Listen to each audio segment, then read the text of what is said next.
사사기 21장 16절에서 25절까지 우리 한 목소리로 함께 봉독하겠습니다.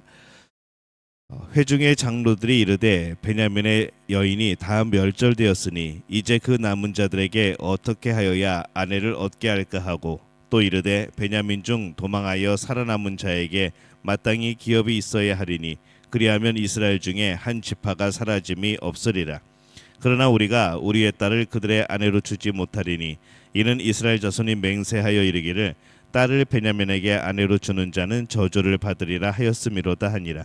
또 이르되 보라, 베델 북쪽 르보나 남쪽 베델에서 세겜으로 올라가는 큰 길 동쪽 실로에 매년 여호와의 명절이 있도다 하고, 베냐민 자손에게 명령하여 이르되 가서 포도원에 숨어 보다가 실로의 여자들이 춤을 추러 나오거든 너희는 포도원에서 나와서 실로의 딸 중에서 각각 하나를 붙들어 가지고 자기의 아내로 삼아 베냐민 땅으로 돌아가라. 만일 그의 아버지나 형제가 와서 우리에게 시비하면 우리가 그에게 말하기를 청하건대 너희는 우리에게 은혜를 베풀어 그들을 우리에게 줄지니라.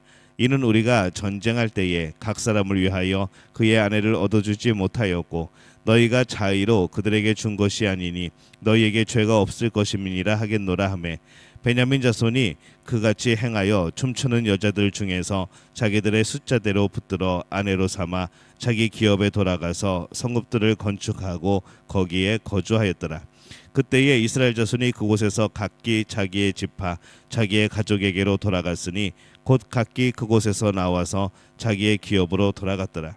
그때에 이스라엘에 왕이 없으므로 사람들이 각기 자기의 소견에 옳은 대로 행하였더라. 아멘. 할렐루야. 하나님의 은혜가 오늘 새벽에 하루의 첫 시간을 주 앞에 드리는 우리 믿음의 가족들에게 함께 하시기를 예수님의 이름으로 축원합니다.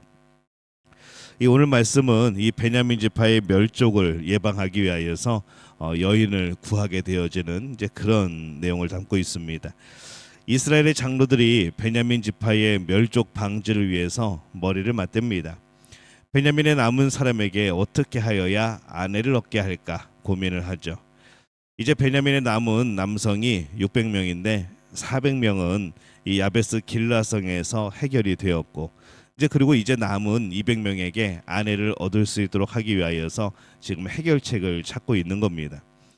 이렇게 해결책을 찾을 때 당연히 그들은 물어봐야 되죠. 하나님 어떻게 해야 됩니까? 일단 전쟁 시작 자체부터가 원인 자체가 문제가 되는 것이지만은 그럼에도 불구하고 하나님의 뜻이 무엇인지 찾아야 되는 겁니다. 최소한 하나님께서 기뻐하시는 것 중에 선택을 해야 하는 것이죠. 근데 그들은 그렇게 하지 않습니다. 하나님을 왕으로 하지 않았기 때문에 자신들의 생각이 중요한 것이죠. 그들은 또 하나의 꾀를 생각해냅니다.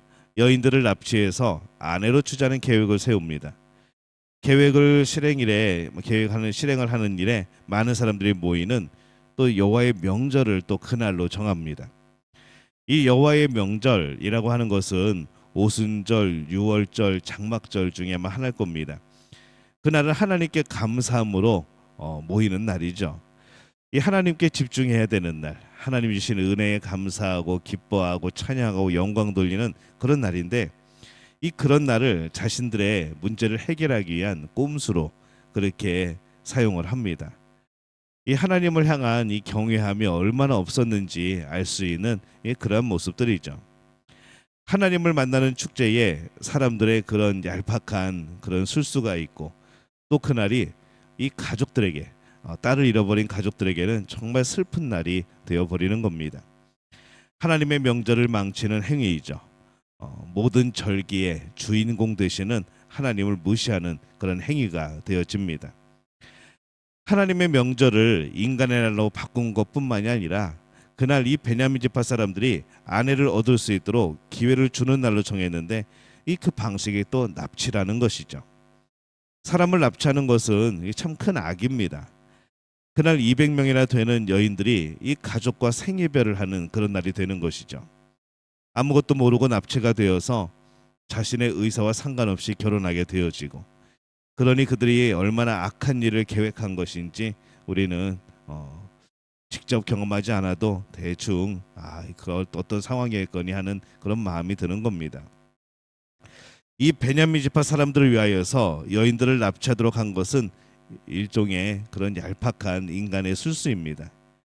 그러고서 말하죠. 22절에 보면은 만일 그의 아버지나 형제가 와서 우리에게 시비하면 우리가 그에게 말하기를 청하건대 너희는 우리에게 은혜를 베풀어 그들을 우리에게 줄지니라.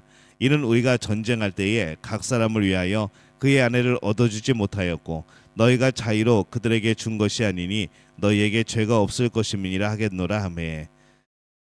너희가 자의로 스스로 그들에게 준 것이 아니기 때문에 너희에게는 죄가 없을 것이다. 지금 이게 중요한 게 아니죠. 베냐민 사람들이 여성을 납치하도록 허용한 것은 그들이 미스바에서 행한 그런 섣부른 맹세 때문에 지금 이 사건이 벌어지는 겁니다. 베냐민 사람에게 자신들의 딸을 주면은 미스바에서 하나님께 맹세한 것을 어기는 것이기 때문에 그것으로 인하여 저주가 그들에게 임할 것을 두려워하는 것이죠. 맹세라는 잘못된 책임을 회피하기 위하여서 그들이 꾸민 게 무언가 납치라는 겁니다. 그러면 딸을 준 것이 아니기 때문에 그들에게 맹세를 어긴 불행이 저주가 없을 거라는 것이죠. 그들이 이 맹세를 어김으로 얻게 될 저주에 대해서 생각하는 것만큼 하나님의 법을, 하나님의 마음을 조금만 더 알려고 했다면 이런 일은 행하지 않았을 겁니다. 차라리 맹세를 어기는 것이 더 나은 그런 모습이 되어진 것이죠. 그리고 그들의 맹세는 옳은 맹세가 아닙니다. 옳은 맹세가 아닌 경우는 의를 위하여서 맹세를 깨트리는 것이 오히려 더 난 것이죠. 거짓을 맹세하고 그 거짓을 수행하기 위하여서 또 다른 거짓을 행하는 것은 하나님의 뜻이 아닌 겁니다. 이 사사기의 마지막 부분에 이런 이야기들은 우리가 보통 사사기를 다룰 때 그냥 사사의 활동들, 그런 무용담들, 영웅적인 이야기, 우리가 사사기에서 그런 모습들을 보게 되어집니다. 우리가 그동안 그렇게 관심을 기울이지 않았던 이 사사기의 마지막 부분의 그런 내용들은 이 19장에서 레위인의 첩을 욕보인 것에서부터 시작이 되어집니다. 한 여인의 사건에 대해서 그렇게 분을 내어서 이스라엘 지파 사람들이 모여서 베냐민 지파와 전쟁을 하였고 최소한 10만 명 이상의 사람들이 죽임을 당하고, 그런데 그 이야기의 결론이 뭔가 하면은 오히려 이스라엘 사람들이 작당하여서 200명의 여인을 납치하도록 꾀를 낸 것, 이것으로 그 내용이 맞춰지는 것이죠. 한 여인의 욕보임의 아픔이 오히려 200명의 여인의 욕보임이 되어지는 그런 아픔으로 확대되면서 이 모든 사건이 마무리가 되어집니다. 대체 어떻게 이런 일이 일어나는가? 사실 말도 안 되는 일이죠. 근데 그 이유를 성경은 이렇게 말씀을 합니다. 25절에 보면은 그때에 이스라엘에 왕이 없으므로 사람이 각기 자기 소견에 옳은 대로 행하였더라. 하나님이 왕이 되시고 하나님이 모든 것의 기준이 되어야 되는데 그렇지 못하고 자신들의 생각이 기준이 되었을 때, 우리 죄된 인간들이 기준이 되어지고 모든 것의 판단자가 되었을 때 어떤 일이 벌어지는가? 이런 말도 안 되는 일들이 벌어지게 되는 겁니다. 왕이 없으므로, 이것은 사사기의 전체 주제이기도 합니다. 오늘 우리는 어떤 시대를 살아가고 있습니까? 우리에게 왕이 있습니까? 우리의 왕은 하나님인 줄로 믿습니다. 하나님을 왕으로 하여 두렵고 떨리는 마음으로 하나님을 왕으로 삼고 나의 주인으로 삼아서 오늘 우리가 순종하며 살아가고 있는가? 왕의 뜻을 따르기 위해서는 무엇보다도 왕의 뜻이 무엇인지를 알려고 해야 되는 것이죠. 알지 못하고 따를 수는 없는 겁니다. 우리는 왕의 뜻을 알기 위해서 말씀을 배워야 합니다. 잘 알고 들어야 하죠. 말씀을 읽고 묵상하는 시간이 없다면 사람들은 말씀과 상관없는 결정과 말씀과 상관없는 삶을 살아갈 수밖에 없는 겁니다. 그리고 그것이 옳다고 생각을 하게 되어지죠. 내 삶에 하나님이 왕이 되기를 원한다면 우리는 하나님의 마음을 알 수 있어야 합니다. 우리는 하나님을 왕으로 섬기며 살아야 됩니다. 하나님을 왕으로 하지 않으면 우리의 삶은 수많은 문제가 가득할 것이고, 또 해결한다고 해도 그것이 해결이 아니고 또 하나의 죄가 되어지는 그런 악한 일들을 행하는 그런 모습이 되어질 겁니다. 오늘 사사기는 우리에게 그 결과가 어떠한 것인가를 보여주게 되는 것이죠. 세상은 우리의 소견대로 행하는 것을 권할 겁니다. 너희가 주인공이다. 너희가 너희 인생의 주인이다. 너희가 결정하는 것이 가장 좋은 것이다. 라고 말할 겁니다. 그러나 그것은 생각해 보면은 죄된 인간이 죄로 향하는 그런 멸망의 길이 될 뿐입니다.